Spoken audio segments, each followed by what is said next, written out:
Olá pessoal, meu nome é Carolina Deuner, eu sou doutora em fitopatologia e nós fizemos aquela live no dia 6 de junho juntamente com o professor Carlos Alberto Forcellini e agora eu estou aqui para responder algumas perguntas que não foram possíveis de serem respondidas no dia da live.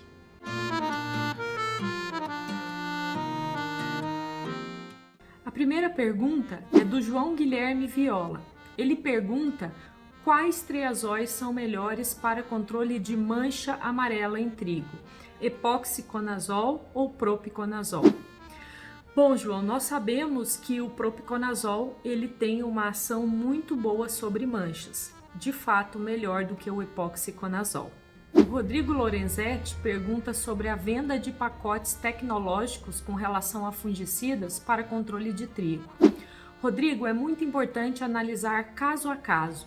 Infelizmente, nós não temos aquela bola de cristal para dizer quais as doenças que vão ocorrer. Obviamente, nós temos uma previsão das doenças que vão ocorrer, mas dependendo da época de semeadura e da reação do cultivar de trigo, nós temos então ocorrência de forma diferente. Então, deve-se haver uma projeção, um planejamento, porém, o caso a caso, a visita do produtor para decidir qual fungicida utilizar é fundamental no sucesso do controle da cultura do trigo e, obviamente, das outras culturas também. O Paulo Santos pergunta qual é o melhor controle para bacteriose em trigo. Infelizmente, Paulo, nós não temos um produto que dê um controle em níveis muito altos, como a gente está acostumado a observar, por exemplo, para ferrugem, controles de 70% a 80%. Nós temos alguns dados que nos indicam que a aplicação de cobre e enxofre são fungicidas que têm efeito sobre bacteriose, mas não esperem controles tão altos quanto esses que eu falei para vocês, dependendo do ano e do cultivar, nós ainda teremos uma alta intensidade de bacteriose em trigo. O Ayrton Borim pergunta sobre o uso de indutores de resistência na cultura do trigo. Ayrton, da forma como nós utilizamos os indutores de resistência, sempre associado aos fungicidas, nós não obtivemos aumento ou incremento da produtividade da cultura. Mas aí você pode estar se perguntando, mas por que para outras culturas como videira, HF, funcionam? Funcionam de verdade. Agora, o problema é a forma como nós aplicamos. O fungicida, ele tem que ser aplicado no início da ocorrência da doença ou preventivamente. Os indutores de resistência, eles obrigatoriamente devem ser aplicados de forma preventiva com intervalos de 7 dias. Então, na minha opinião, esse é o motivo pelo qual a gente não tem um resultado consistente com relação a indutores de resistência, pela forma como nós aplicamos e não pelo motivo que o produto não funciona.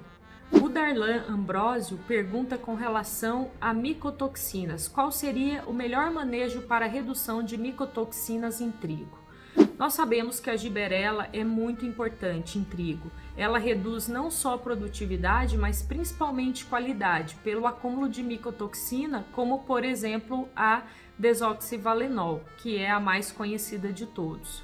As estratégias elas devem ser associadas. Primeiro, o produtor deve escalonar a época de semeadura para escapar em alguma área em algum momento.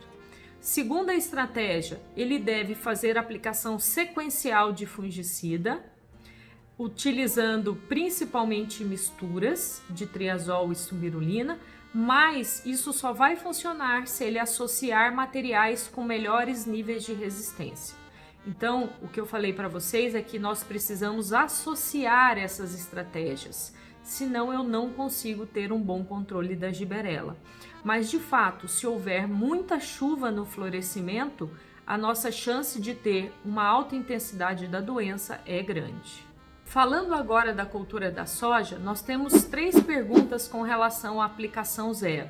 Então, foi a Viviane Milseski, a Valéria Guissi e o Eduardo Polo, que é um produtor da Bahia. O motivo pelo qual nós fazemos a aplicação zero é que ela contribui para a manutenção do potencial produtivo da cultura. Nós entramos junto com o glifosato na mesma aplicação. Esse é um problema. Existem vantagens e desvantagens. A vantagem, eu economizo uma aplicação, porque eu consigo entrar com a primeira glifosato pós-emergência, e a desvantagem é que eu não posso utilizar todos os tipos de produtos. Nós sabemos que o glifosato faz com que a cauda tenha um pH muito baixo, e aí não é compatível com multissítios. Mancozeb, clorotalonil e oxicloreto de cobre. Não são todas as fontes de glifosato, mas algumas realmente são incompatíveis. Então, por esse motivo, nós decidimos não recomendar multissítios na aplicação zero. Então, nos resta triazol e subirulina. Então, nós vamos trabalhar com esses produtos. Alguns produtores perguntaram com relação à carboxamida. Nós consideramos muito cedo o posicionamento da carboxamida, já que a gente precisa de produtos que estão muito eficientes, mais próximos do pré-fechamento.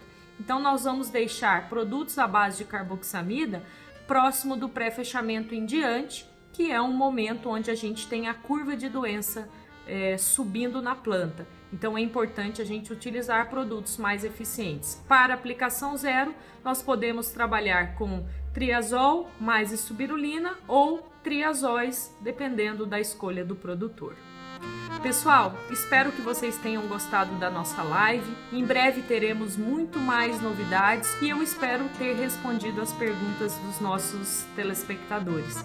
Um grande abraço a todos e nos encontramos em breve.